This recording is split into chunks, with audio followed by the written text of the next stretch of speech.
That is the most dehumanizing and the most destructive thing you can do to a person. To not hold a person responsible for their morality, that is so degrading.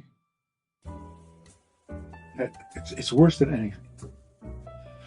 So, people who never heard of a commandment, never heard that God cares. They don't know that they matter. So what they do can't matter. If they don't matter, right. That's what's happening today.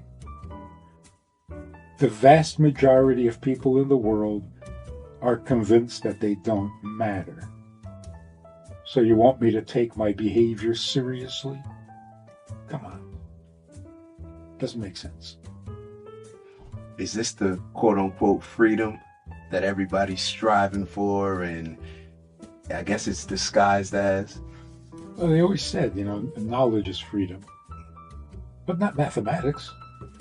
Knowledge of mathematics doesn't give you freedom. It gives you a headache.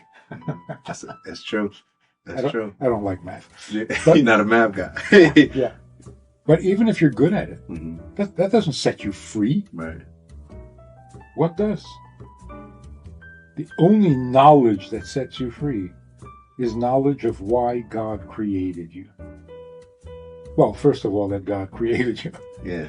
And why. That part first. So it's very interesting. Mark Twain has a famous quote, which is, it says it all. He said, "There are two significant days in your life.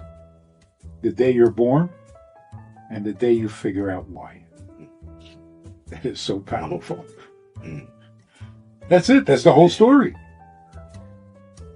And that's been the latter is probably the place that I've been in for the last couple of years. Figuring out why. Figuring out why. Figuring out my purpose. I can place certain things. Oh, you play football. That's an achievement. A lot of times I'll disguise focusing on or avoid focusing on my purpose to go after achievements that I create for myself, and that I say, oh, this is once I get this, I'll feel good. Once I get this car, once I get this point, once I can move here, rather than what's my purpose? What am I here for?